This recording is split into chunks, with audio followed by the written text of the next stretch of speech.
Roll credits on Pokopia? What, so I can get back to work? Buddy, I'm making a 1-to-1 replica of Eterna City. You would need to rip me out of this chair like you're the chosen one and I'm the sword in the stone. I'm not going anywhere.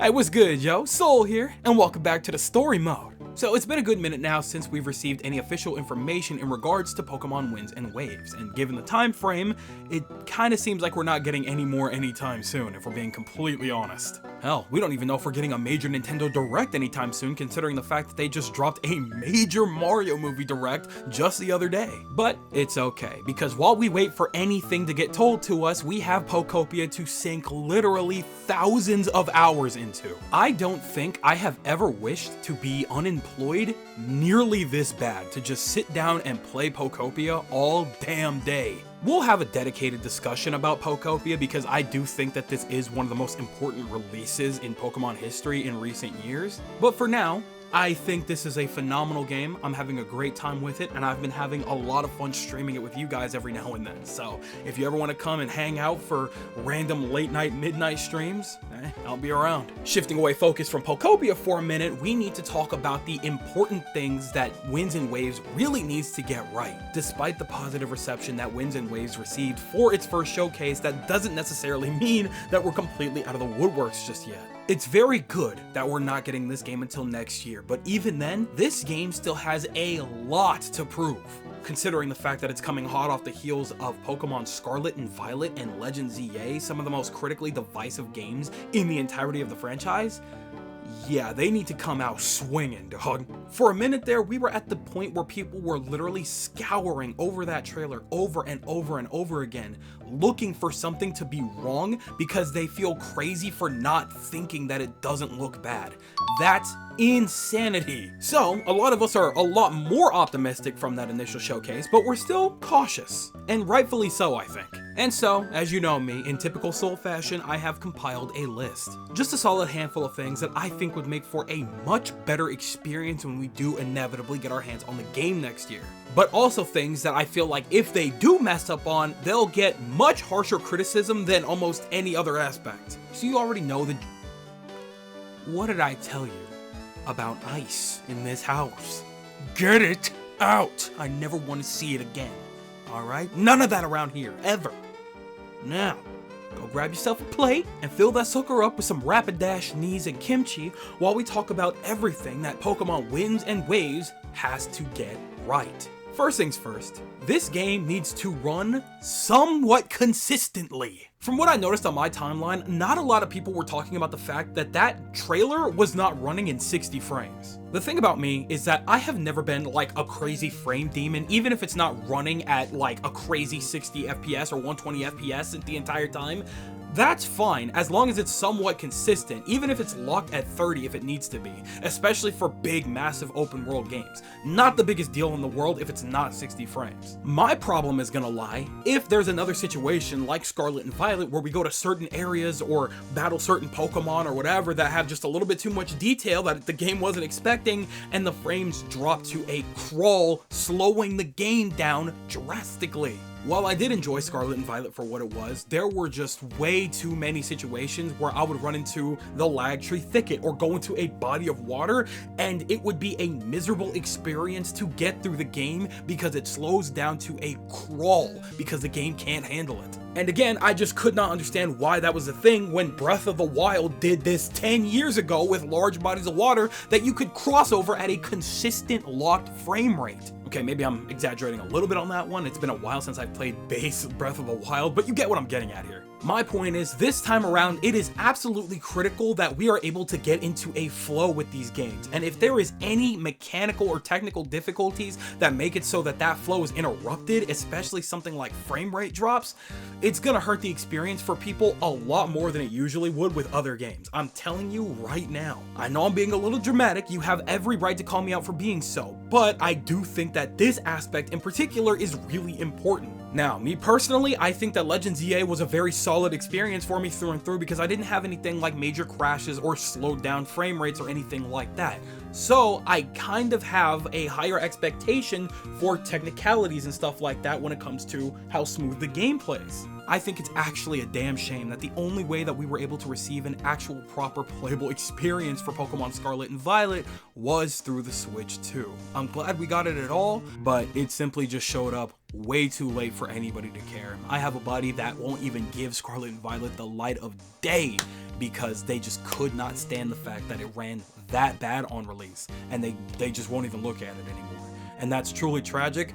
I don't want Winds and Waves to go through anything even remotely similar if we can help that. But with that Scarlet and Violet update and Pokemon Legends ZA as proof, I feel like they've learned a little bit and they can implement those learnings and teachings into Winds and Waves. From both an outside and inside perspective, I know for a fact this is the most ridiculous request you have ever seen. Me begging for the game to function properly on modern hardware? That should be more than fair. Yeah, I think so too. Anyhow, a lot of people agree that it already looked good for what it was. If we could up the frame rate to 60, that would be neat as hell. If not, then I'm totally cool with it being capped at 30 as long as it's a smooth experience. Simple as that. Next, and I kind of feel like I'm saying this one as a little bit of a formality because I do feel like they have been getting better with this with each entry in the series, but I think we do need some real solid animations. And of course, I'm not just talking about the people, I'm clearly also talking about the Pokemon as well, inside and outside of battle.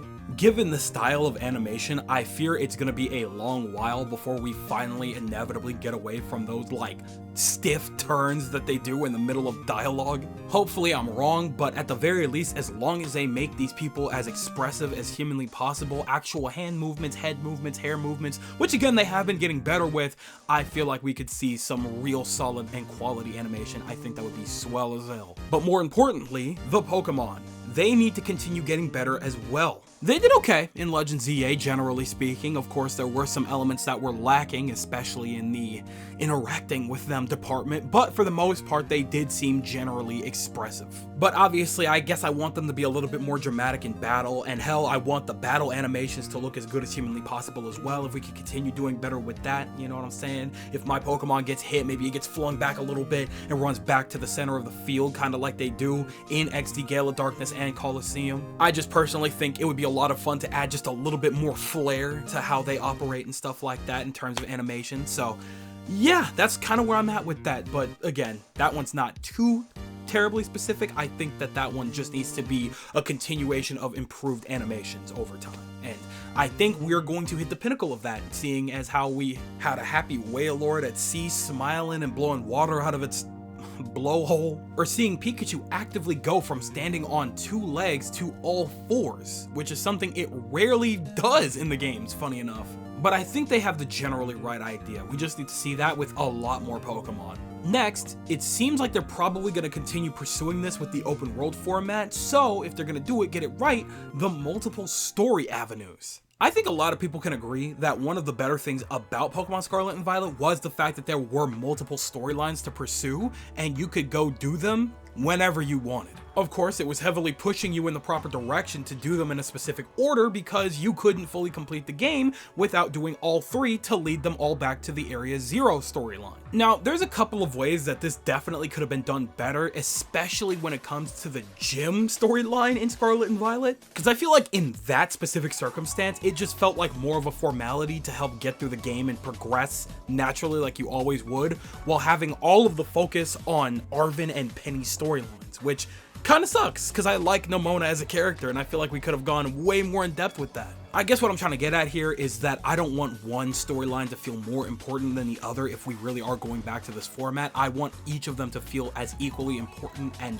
vital to the story as the other. I think it would be super interesting if we had like a major overarching situation that was involved in each of these plot lines, like interfering with our progress there, so that when we do finally converge all of the storylines, we could have a major payoff. Given the atmosphere of the game, it's kind of hard to imagine that what I'm about to say could work out here, but I don't think that it's impossible when we did something like it back in Alola. Not that I think that the modern stories are bad by any means, but I do think we have kind of lost a little bit of that overarching, like, high stakes narrative that planted itself throughout the playthrough of our games lately. Legends ZA had the right idea, was definitely going in the right direction with its narrative, but I feel like it was still lacking that urgency.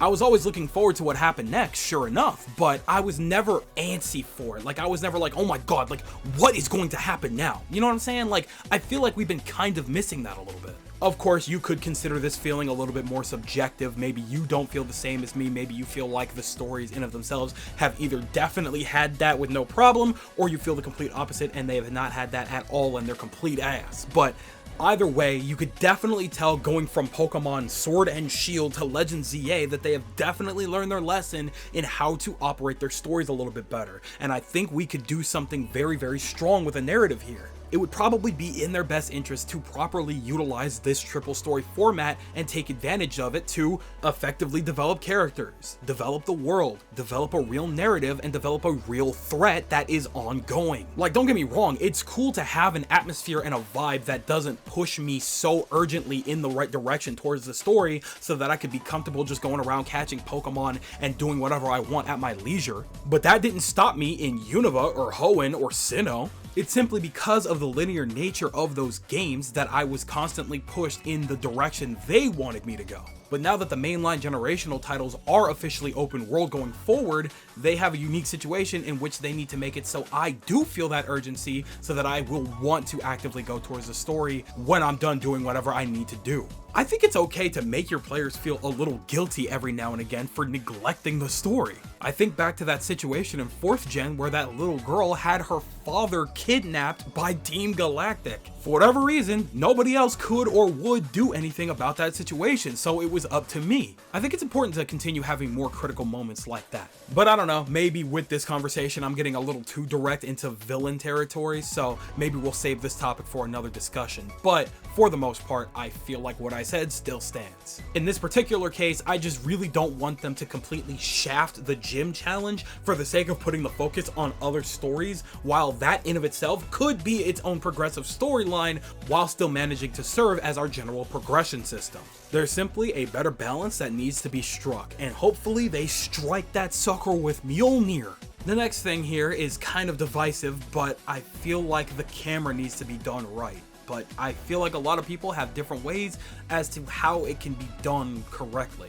The only open world game that we have to base a freeform camera off of is Pokemon Scarlet and Violet. Because before this and every other generation, every time we would get into a battle, we would be sent to a secluded space with a locked camera. Granted, ever since Legends Arceus, it's felt a lot more freeing to be able to actively battle these Pokemon in the overworld naturally. But after Scarlet and Violet, I'm not sure now, in all honesty. I feel like we need to find some kind of balance or blend to make it so that we could have more dynamic camera angles, but also not feel like the camera is like awkward or suffocating in certain angles all the time. Because every important battle in Scarlet and Violet had a locked camera. You couldn't move it freeform like you could in the overworld battling trainers or wild Pokemon, and that worked out totally fine. So I'll be honest, I'm not entirely sure what to do here. I just feel like as long as we have more freedom with the camera, maybe to back it up just a little bit so that we can position it how we want to position it during battles,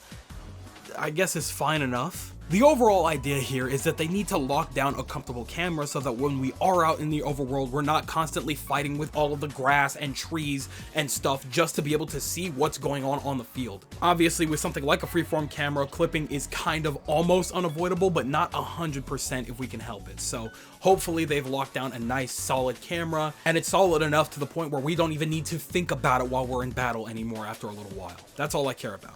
Next is one of a few things that I have talked about extensively, but I'm never going to let up on the gas on it: active trainers. In one way or another, I think it is critical that we find a balance to make it so that trainers are a lot more present within this game than they were in Scarlet and Violet. I'm sure there's plenty of you that would disagree with me on this one, but I think it would be really, really sick if we did have a Legends ZA situation in which the trainers were a little more active in the overworld so that we could run into them or they could chase after us for a battle. I just, for the life of me, cannot have another situation in which the trainers are completely avoidable, because we already know for a fact that there's going to be some other way, some other method of grinding out experience, likely through some form of raids, and trainer battles are going to be easily avoidable. I don't want that. If I want to grind out and get stronger through raid battles, then that's fine, that's my prerogative. However, I don't think that the trainers need to be sidelined because of that decision. Trainers can easily serve as a solid and consistent form of skill check. You wandering around in the jungle aimlessly and then a trainer runs up on you with no warning of any kind and catching you off guard is great incentive to make sure that you have a good and balanced team with you to take on any threat. And sure, I know that we're going to be going through a lot of different challenges throughout the story, whether it be the gym challenge or the other two storylines, whatever those so happen to be, but I think that trainers are going to be the best way to cultivate that. And I really do think it just serves as a really important world building thing in a general aspect. Please make it feel like I'm not the only one alongside like a couple of my rivals that are participating in the gym challenge or whatever this next one so happens to be. Like, am I crazy for saying that we should be able to see trainers fighting each other? They were able to do something like this in Xenoblade 3. I don't see why we can't have it in Pokemon. Make the trainers fight each other. We don't need to be the only ones, gang. Hell, make a little mini fun whatever quest where you could see like a giant ass Pokemon completely bullying a newer trainer, clearly newer trainer, and I have to team up with that trainer to take down the bigger Pokemon and I could get something out of it. I don't know. Do stuff like that more often. In these like big jungle biomes that we're probably going to be exploring thoroughly, I feel like this is the best opportunity to take advantage of trainers hiding and waiting for you to get the pounce on you. Or vice versa. It just seems right. Now for this next one, I'm sure they have something very fun and clever in mind, but I do pray that they get that gimmick correct this time. There's always been a situation with these gimmicks where there was just some aspect about them that just didn't work properly like they should, right? With Mega Evolution, for example, there was absolutely no reason not to use it when you could, which was at the beginning of pretty much every battle to clear everybody in your path. Z moves are cool, but there was just certain ones that were blatantly better than others. Very similar situation with Generation 8 because there was absolutely no reason not to have a Gigantamax Pokemon over a Dynamax Pokemon. And in Scarlet and Violet, even though the actual mechanic of terrestrialization is fire, the design is stupid. What do you mean the Pokemon gets covered in glass and wears a giant crown on their head? Come on now. It looks ridiculous. It's stupid. So again, hopefully they've struck a nice balance in between design and actual use for the gimmick, whatever it so happens to be, so that we can effectively use it for everything. And hopefully it is another situation like terrestrialization that makes it so that any Pokemon could be viable, but you never know with them. They could come up with something absolutely insane. Who knows? Or maybe we won't even have a gimmick this time. I doubt it, but who knows? We'll see. Okay, this next one I've talked about too much, so I'm just gonna ransack through this one. Side quests. RPGs need side quests to build upon the world and characters. Utilize them. Next, this one's pretty critical. Voice acting. Probably won't get too deep into it because this is probably going to be like the next major video that we talk about in regards to Winds and Waves. But this is like the #1 thing people are most fed up about when it comes to Pokemon. Having actual fully animated characters talking and having no voices coming out of them during those cutscenes is the most ridiculous thing people have ever seen, and I can't help but agree with them because it is abhorrent. A genuine crime that they have done this so many times now and still somehow managed to see no issue with it. Absolutely insane. I don't know who or where this was. I think it might have been during a stream or something, but somebody mentioned the possibility of that extra money towards the budget being utilized for voice acting. Man, at this point, if that's the case, that's totally fine because, again, we need some form of real emotion out of these cutscenes if you're going to fully animate them. And again, we are totally fine if we don't even have our native language for the voice acting. As long as we have the subtitles, I promise you we will be okay. This is Nintendo we're talking about. Have you heard anybody talk in Splatoon? It is gibberish. Just give us something. I'm gonna pop a blood vessel talking about this again, but I'll save that for the next video. The point is, voice acting, absolutely critical. No getting around that whatsoever. So we gotta find a way. Now this last one is definitely a direct response to what happened with Legend ZA in particular, but I swear to God, we have to have a very solid post game that isn't just withheld in DLC format. You and I, who have been playing these games for too long now, good and well know that we're going to be getting overpriced DLC for the year following Pokemon Winds and Waves. There is no doubts about that. We understand their formula all too well now. It sucks, but it works. But here is the thing. There is no reason not to give us any form of post-game content to do after we have finished the initial story of Wind and Waves to play around with while we are awaiting the DLC. Legends EA gave us nothing to work with because they were solely banking on the fact that the DLC was basically only like a full month away. That was unacceptable. Especially when the DLC was so repetitive that most people thought it was complete buns and not worth the price. That is not okay. We gotta have some kind of fallbacks here, man, because y'all have a lot in your arsenal that you have yet to reuse. Give us another Delta episode situation.